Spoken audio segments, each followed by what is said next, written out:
जय श्री राम साथियों, स्वागत करता हूं एक और नए वीडियो में। तो दोस्तों, आप सभी कैसे हैं? आई होप अच्छे होंगे, मस्त होंगे, स्वस्थ होंगे। दोस्तों, आज की जो वीडियो है 10th क्लास हिंदी, जो कि मैं पूरी किताब का आज निचोड़ लेके आया हूं। इससे बाहर कुछ भी नहीं जाएगा। अगर आप अच्छे से तैयारी करते हैं तो मैं गारंटी के साथ कह सकता हूं, 100% गारंटी के साथ कह सकता हूं कि आपके 70 में से 70 नंबर बिल्कुल पक्के आएंगे। और ये गारंटी है कि 24 फरवरी को इससे अलग पेपर नहीं आएगा। इसलिए दोस्तों, इस वीडियो को अच्छी तरीके से देखें, अच्छी तरीके से इनको नोट कर लें। और आपने अभी तक पढ़ना शुरू नहीं किया है तो पढ़ना शुरू कर दें, क्योंकि आपके पास समय भी बहुत कम है। तो चलिए दोस्तों, वीडियो शुरू करते हैं। पहला जो प्रश्न है वो है आचार्य रामचंद्र शुक्ल एक हैं, ऑप्शंस हैं आपके कवि, आलोचक, उपन्यासकार या फिर नाटककार। तो इसका जो राइट आंसर होगा वो है ऑप्शन बी, आलोचक। आलोचक इसका राइट आंसर हो जाएगा। प्रश्न दो है नीड का निर्माण फिर के रचनाकार हैं। ऑप्शंस हैं आपके हरिवंश राय बच्चन, राजेंद्र प्रसाद, गुलाब राय या फिर रामविलास शर्मा। तो इसका जो राइट आंसर होगा वो है ऑप्शन ए, हरिवंश राय बच्चन। आपका अगला प्रश्न है, प्रश्न 3 है, सिंदूर की होली के नाटककार हैं। आपके ऑप्शंस हैं लक्ष्मी नारायण मिश्र, जयशंकर प्रसाद, श्रीलाल शुक्ल या फिर हरिकृष्ण प्रेमी। तो इसका जो राइट आंसर होगा वो है ऑप्शन ए, लक्ष्मी नारायण मिश्र। अगला प्रश्न है आपका, प्रश्न 4 है, कोणार्क के रचनाकार हैं। ऑप्शंस हैं आपके जगदीश माथुर, रामकुमार वर्मा, जयशंकर प्रसाद या फिर विष्णु प्रभाकर। तो इसका जो राइट आंसर है वो है ऑप्शन ए, जगदीश माथुर। जगदीश माथुर इसका राइट आंसर हो जाएगा। नेक्स्ट प्रश्न है आपका, प्रश्न 5, महादेवी वर्मा द्वारा रचित रेखा चित्र है। दोस्तों, काफी ज्यादा मोस्ट इंपॉर्टेंट प्रश्न है, मोस्ट करके इसको लगा लें और हर बार एग्जाम में पूछा जाता है और अब के भी आएगा। ऑप्शंस हैं जिंदगी मुस्कुराई, गांव की शान, अतीत के चलचित्र और आंगन के पार द्वार। तो इसका जो राइट आंसर होगा वो है ऑप्शन सी, अतीत के चलचित्र। नेक्स्ट प्रश्न है आपका, प्रश्न 6 है, कलम का सिपाही के लेखक हैं। ये भी मोस्ट है, मोस्ट इंपॉर्टेंट प्रश्न है, काफी बार पूछा जा चुका है। आपके ऑप्शंस हैं अमित राय, गुलाब राय, जयशंकर प्रसाद या फिर भूषण। तो इसका जो राइट आंसर होगा वो है option A, Amit Rai. Next प्रश्न है आपका, प्रश्न 7 है, गुनाहों का देवता रचना की विधि है। आपके ऑप्शंस हैं कहानी, उपन्यास, नाटक या फिर एकांकी। तो इसका जो राइट आंसर है वो है ऑप्शन बी, उपन्यास। उपन्यास इसका राइट आंसर हो जाएगा। नेक्स्ट प्रश्न है आपका, प्रश्न 8 है, माटी हो गई सोना संस्मरण के लेखक हैं। ऑप्शंस हैं आपके कन्हैया लाल मिश्र, माखन लाल चतुर्वेदी, जयशंकर प्रसाद या फिर रामव्रज वेनीपुरी। तो इसका जो राइट आंसर होगा वो है ऑप्शन ए, कन्हैया लाल मिश्र। कन्हैया लाल मिश्र इसका राइट आंसर हो जाएगा। नेक्स्ट प्रश्न है आपका, प्रश्न 9 है, छत्रसाल दशक के रचनाकार हैं। इसका जो राइट आंसर होगा ऑप्शंस हैं बिहार, जगनिक, नरोत्तम दास या फिर भूषण। तो इसका जो राइट आंसर है वो है ऑप्शन डी, भूषण। भूषण इसका राइट आंसर हो जाएगा। नेक्स्ट प्रश्न है आपका, प्रश्न 10 है, बहुरी अकेला के रचनाकार हैं। आपके ऑप्शंस हैं अशोक वाजपेयी, केदारनाथ सिंह, जयशंकर प्रसाद या फिर नरेंद्र वर्मा। तो इसका जो राइट आंसर होगा वो है ऑप्शन ए, अशोक वाजपेयी। दोस्तों, अगर आपको वीडियो अच्छा लग रहा हो तो वीडियो को लाइक और चैनल को सब्सक्राइब जरूर करें। और मैं 100% गारंटी के साथ कहता हूं कि इससे बाहर कुछ नहीं जाएगा। इसलिए वीडियो को अच्छी तरीके से देखें और 24 फरवरी को एग्जाम को क्रैक करें अच्छी तरीके से। नेक्स्ट प्रश्न है आपका, प्रश्न 11 है, सांकेत महाकाव्य की रचना किसने की। आपके ऑप्शंस हैं मैथिली शरण गुप्त, तुलसीदास, जयशंकर प्रसाद या फिर भूषण। तो इसका जो राइट आंसर है वो है ऑप्शन ए मैथिली शरणगुप्त। मैथिली शरणगुप्त इसका राइट आंसर हो जाएगा। नेक्स्ट प्रश्न है आपका प्रश्न 12 है सूर्यकांत त्रिपाठी निराला की रचना है। ऑप्शंस हैं कनुप्रिया, सुनहरी सैलाब, राम की शक्ति पूजा या फिर ठंड लोहा। तो इसका जो राइट आंसर होगा वो है ऑप्शन सी राम की शक्ति पूजा। राम की शक्ति पूजा राइट आंसर हो जाएगा। नेक्स्ट प्रश्न है आपका प्रश्न 13 है रामचंद्रिका के रचनाकार हैं। आपके ऑप्शंस हैं महावीर प्रसाद द्विवेदी, भारतेंदु हरिश्चंद्र, केशव दास या फिर भूषण। तो इसका जो राइट आंसर है ऑप्शन सी केशव दास। केशव दास जो है रामचंद्रिका के रचनाकार हैं। दोस्तों वेरी मोस्ट इंपोर्टेंट प्रश्न है, मोस्ट लगा लें इस पर भी। अगला जो प्रश्न है प्रश्न 14 है प्रगतिवादी युग के कवि हैं। ऑप्शंस हैं शिवमंगल सिंह सुमन, प्रभाकर मचवे, जयशंकर प्रसाद या फिर जगदीश गुप्त। तो इसका जो राइट आंसर होगा है ऑप्शन ए शिवमंगल सिंह सुमन। नेक्स्ट प्रश्न है आपका प्रश्न 15 है वेरी मोस्ट इंपोर्टेंट प्रश्न है, कई बार पूछा जा चुका है और आगे भी पूछा जाएगा। प्रश्न है बिंद के बासी उदासी तपोव्रत नारी दुखारी महावेनु नारी दुखारी। उपयुक्त पंक्ति में रस है। ऑप्शंस हैं करुण रस, विभत्स रस, हास्य रस या फिर वीर रस। तो इसका जो राइट आंसर होगा वो है हास्य रस। दोस्तों अगर आपने अच्छे से रस पढ़े हैं तो इसका आंसर आप बहुत आसानी से दे सकते हैं, इसलिए रस को भी अच्छी तरीके से पढ़ लें या फिर हमें कमेंट में बताएं कि आप रस के ऊपर एक वीडियो बनाएं तो मैं उसके ऊपर भी एक वीडियो आपको बना दूंगा। नेक्स्ट प्रश्न है आपका प्रश्न 16 है पायो जी मैंने राम रतन धन पायो। पंक्ति में कौन सा अलंकार है। अगर आपने अलंकार पढ़े हैं तो इनको आप आसानी से कर पाओगे। आपके ऑप्शंस हैं रूपक, उपमा, उत्प्रेक्षा या फिर अनुप्रास।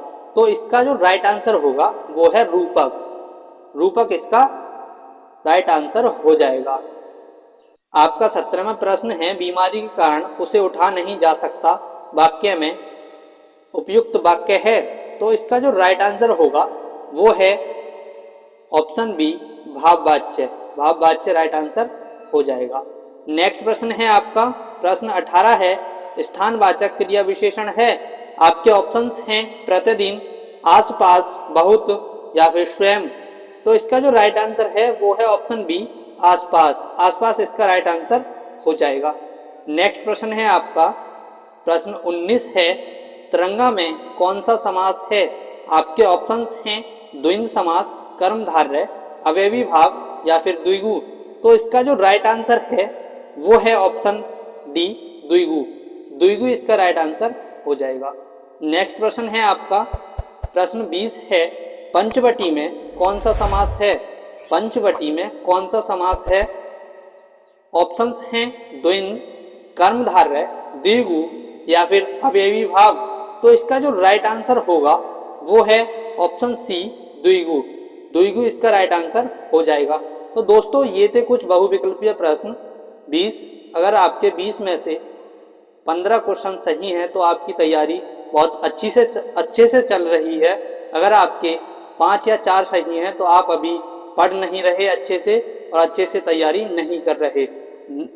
अगला देखेंगे हम गद्यांश, जो कि काफ़ी ज़्यादा इम्पोर्टेंट है।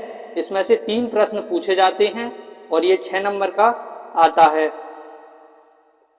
6 नंबर का आपको यहाँ से मिलेगा। तो आपका पहला है गद्यांश। तो गद्यांश है कुसंग का ज्वर सबसे भयानक होता है, यह केवल नीति और सद्बुद्धि ही नाश नहीं करता बल्कि बुद्धि का भी क्षय करता है। किसी युवा पुरुष की संगति यदि बुरी होगी तो वह उसके पैरों में बंधी चक्की के समान होगी, जो उसे दिन प्रतिदिन अवनति के गड्ढे में गिराती जाएगी, और यदि अच्छी होगी तो सहारा देने वाली वाहु के समान होगी, जो उसे निरंतर उन्नति की ओर उठाती जाएगी।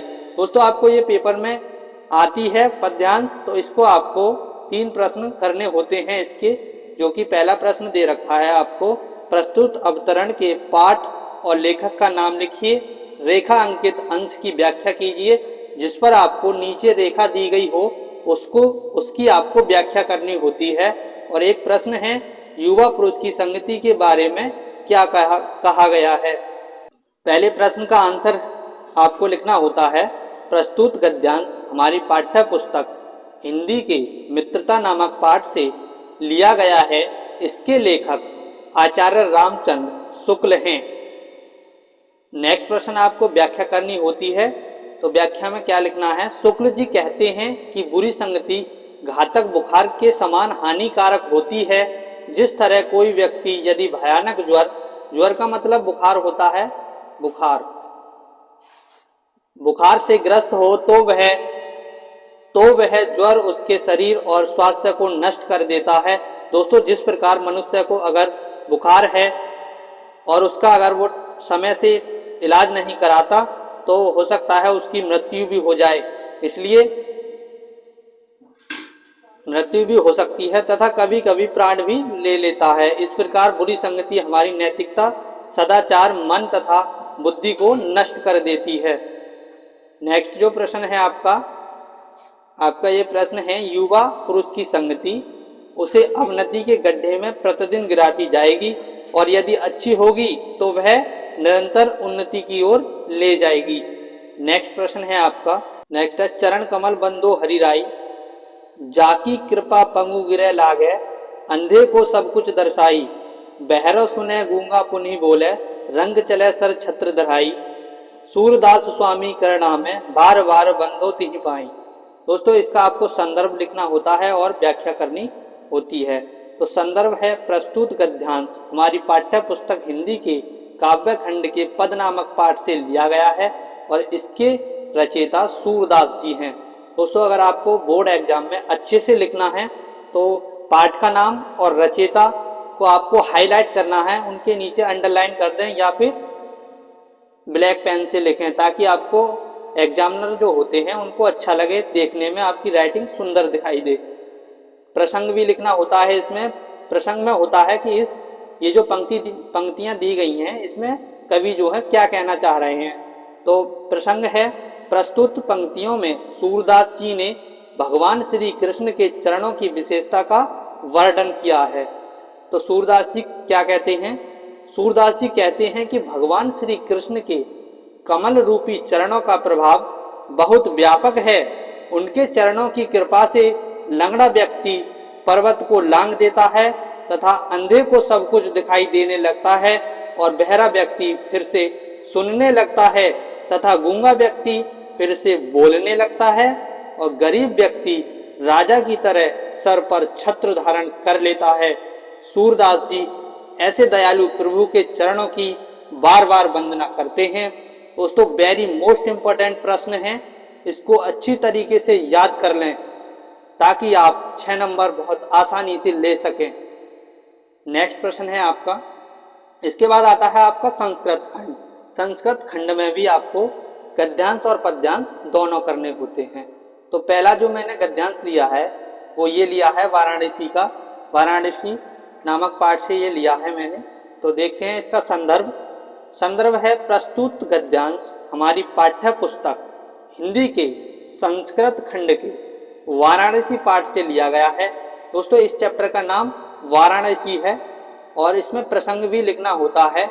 इस गद्यांश में वाराणसी के ऐतिहासिकता तथा अवस्थिति के विषय में बताया गया है। इसका अनुवाद हिंदी में आपको करना होता है। काफी मोस्ट इंपॉर्टेंट प्रश्न है ये भी और कई बार एग्जाम में पूछा जा चुका है। अगर आपने अभी तक पढ़ना शुरू नहीं किया है तो आप अभी से पढ़ना शुरू कर दें ताकि आप एग्जाम में अच्छे नंबर प्राप्त कर सकें। और मैं गारंटी लेता हूं, अगर आप मेरे बताए हुए इस ट्रिक से पढ़ते हैं तो आपके 70 में से 70 नंबर पक्के आ जाएंगे। आप पढ़ना शुरू जरूर कर दें। तो इसका अनुवाद है, वाराणसी बहुत प्रसिद्ध प्राचीन नगरी है। यह स्वच्छ जल की तरंगों से युक्त गंगा के किनारे स्थित है। इनके घाटों की घुमावदार पंक्ति श्वेत चांदनी में बहुत सुंदर लगते हैं। असंख्य यात्री भ्रमण करने के लिए दूर देश से प्रतिदिन यहाँ आते हैं और अनेकों घाटों की शोभा देखकर इसकी बहुत प्रशंसा करते हैं। अगला है आपका एक श्लोक। आपको एक श्लोक भी दे देते हैं जिसका आपको संदर्भ और हिंदी में अनुवाद करना होता है। तो श्लोक आपको ये दे रखा है, सर्वे भवन्तु सुखिनः, सर्वे भवन्तु निरामः, सर्वे भद्राणि पश्यन्तु, मा कदाचित् दुःखभाग् भवेत्। तो इसका आपको संदर्भ करना है। संदर्भ में हमने लिखा है, प्रस्तुत श्लोक हमारी पाठ्य पुस्तक हिंदी के संस्कृत खंड के भारतीय संस्कृति पाठ से लिया गया है और आपको इसमें प्रसंग भी करना होता है। प्रसंग में लिखा है, प्रस्तुत श्लोक में भारतीयों की मूल भावनाओं पर प्रकाश डाला गया है। हिंदी में इसका अनुवाद है, सब सुखी हों, सब रोग रहित हों, सब कल्याण को देखें, अर्थात सभी का कल्याण हो, कोई भी दुखी ना हो, अर्थात कोई भी दुखी का भागी ना बने। तो दोस्तों ये जो चैप्टर हैं वाराणसी और भारतीय संस्कृति, ये काफ़ी ज़्यादा मोस्ट इम्पोर्टेंट प्रश्न चैप्टर हैं। इनसे हर बार प्रश्न पूछ लिए जाते हैं, इसलिए इन दो चैप्टरों को अच्छी तरीके से रिवीजन कर लें और इनको याद कर लें। इसमें से नेक्स्ट जो प्रश्न है आपका, आपसे महत्वपूर्ण जीवन परिचय है ये, जो कि हर बार एग्जाम में पूछ लिए जाते हैं और इस बार भी पूछे जाएंगे। अगर आप इन 5 जीवन परिचय में से याद कर लेते हैं तो 100% गारंटी है कि आप इनमें से 2 या 3 जीवन परिचय जरूर आपको एग्जाम में देखने को मिलेंगे। तो पहला जो जीवन परिचय है, आप आचार्य रामचंद्र शुक्ल का याद कर सकते हैं, जयशंकर प्रसाद का कर सकते हैं, सूरदास जी का कर सकते हैं, तुलसीदास या फिर महादेवी वर्मा का भी आप याद कर सकते हैं। आपको एक निबंध भी लिखने को आता है जो काफ़ी ज़्यादा मोस्ट इम्पोर्टेंट हैं। ये पर्यावरण प्रदूषण की समस्या और समाधान पर आप कर सकते हैं। वृक्षारोपण का महत्व इस पर कर सकते हैं। विज्ञान वरदान है या अभिशाप, इस पर आप याद कर सकते हैं। एक और है वेरी मोस्ट आतंकवाद समस्या और समाधान, जनसंख्या वृद्धि लाभ और हानि, आप इन पर भी निबंध याद कर सकते हैं।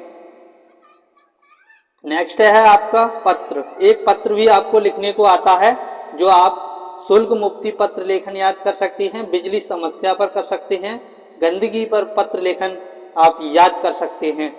दोस्तों ये थी हमारी हिंदी की मैराथन क्लास। आपको कैसी लगी?